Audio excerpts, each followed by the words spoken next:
No, yeah. I got your back, Cherry. We're going to open up the floor for Coach Barnes, front row middle. Dave from 247 Sports. Hi, Matt. Would you say the special teams are even further along than maybe you expected 4 games in, or just how would you assess where you guys are at overall in special teams? Well, the culture here has been excellent for special teams for quite a while. So I think it's just trying to keep on pace with the precedent that's been set here. So.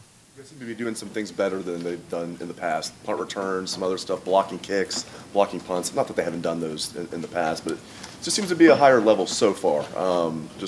What were some of the things that you really wanted to emphasize coming in to build on what they had done previously? Well, as you mentioned, there hasn't been any shortage of blocked punts around here. So, we've been fortunate to get a couple returns. Our guys are playing really hard, and sometimes there's a little bit of luck involved. If you get a favorable kick to return, then you have a chance to get an explosive. Front row right, Austin from Lettermen Row. Matt, when you look over the years, it's always been a way to earn playing time is to be on special teams, but you've got like Chase Young out there blocking field goals. It seems like people really want to be part of it. How does that work, that you have one of the best defensive players in the country wanting to help on special teams? Well, that's a rule that goes back to Coach Meyer that Coach Day has upheld, is the best players play. Our starters have to play on special teams before they can play on offense or defense. And, again, that just speaks to the culture here that we have established, and, those guys want to be on it. Chase Young is in my ear almost every day about what he wants to do on field goal block, and Tough Borland's in my ear every day about what he wants to do on punt and things like that. So I just think that speaks to the culture that's been established here. And I asked Coach Day about this a week or two ago, but if you have Dewan at 6'8", I'm sure you would want to use him every single week. Are you fighting to have him play all year, or do you have to pick and choose your spots? Well, it just depends on what you're getting. There's a little bit more to field goal block than what meets the eye. A lot of it is how much lift the kicker gets on the ball, and if it's a kicker that doesn't get much lift on it, then you think you can get it with a longer guy. So that's where Dewan fit in the Cincinnati game plan, and a little bit's based off the protection as well. So it's sort of a week-to-week thing. Second row right, Tony from the O-Zone. What kind of, test or what difficulties does Nebraska's their receivers pose for your secondary? Well, they're explosive, and then you couple that with the quarterback's ability to extend plays. You've really got to be locked in when the quarterback breaks contain and scramble pass and things like that. But those guys are explosive. They're the type of receivers that can take a short catch and hit you with a run after the catch. And obviously they're fast enough to get down the field in the vertical passing game as well. And then how do you, in the zone when they can see the quarterback, how do you keep them from looking at the quarterback too much or not enough? How do you teach that balance? I think some of it depends on what coverages you're playing. When you're playing man, you want your eyes to be on your man, and when you're playing zone, you can look at the quarterback a little more. So we kind of dictate that by coverage. Second, my bad. Front row right, Bill from the Dispatch. You've been around a little bit, coached different places. But is the culture about special teams different here? Just the importance of every coach says it's important. Is it different here, though? It's been a number of places, and it's a little, how you look at it, maybe a little better, meaning a little more special teams emphasis some places that I've been than others, but no place has been like here.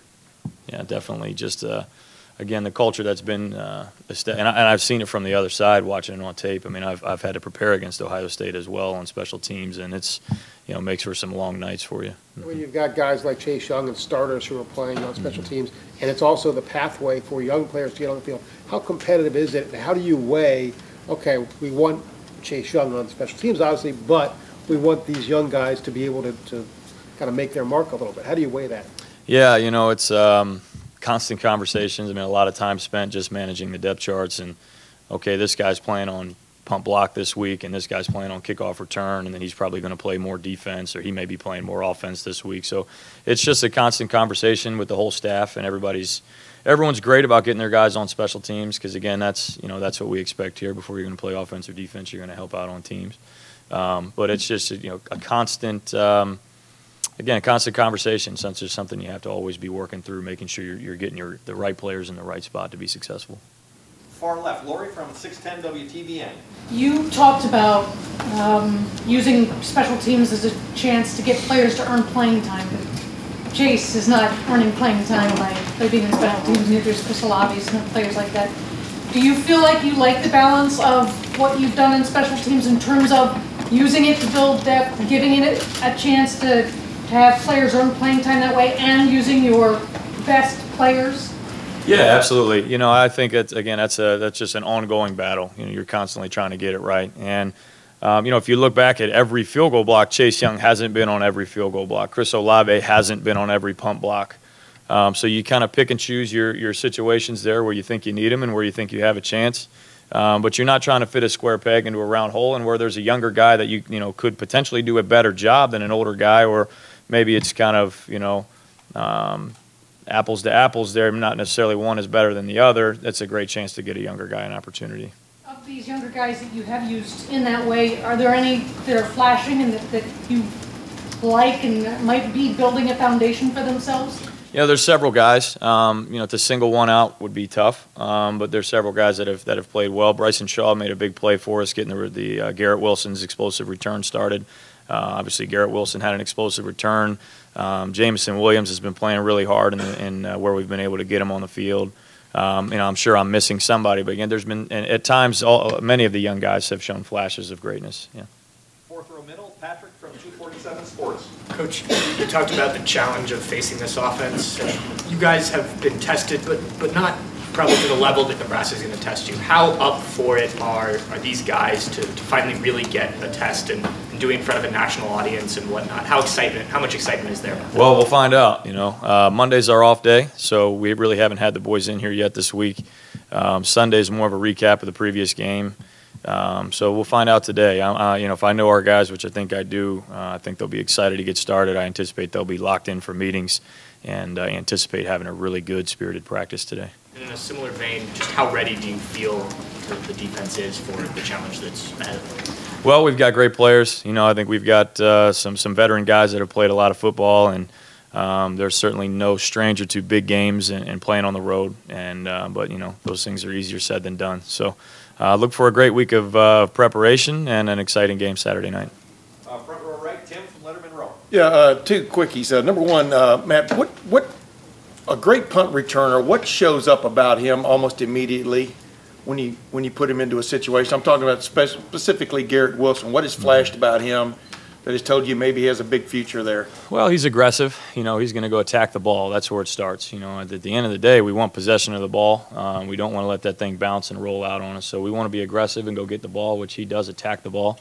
And then, you know, returner is one of those positions that you know, the great ones, you don't have to coach too much. You know, you kind of just coach them through the little details of, hey, when the ball does hit the ground, or maybe this is the attack point on this return, but the great ones really just kind of have the natural ability. Another thing, there's no secret that Nebraska's having some trouble with its special teams, especially field goal kicking situations. As you look at that, when you judge a team, how does that play into like how aggressive you might be on a Saturday night? Well, you know, watching the film, I think they're pretty good on special teams, and I know they've had a couple issues on their field goal team, but that's a great coaching staff, and they do an unbelievable job. So I look for them to make sure that they get that shored up, and you know, we're just going to go play our game and be sound, and you know, take our chances when we can. Front row left, Nathan from Cleveland.com. What do you like about the rest of your depth and at safety right now that you feel like you guys can absorb the loss of Isaiah Pryor right now?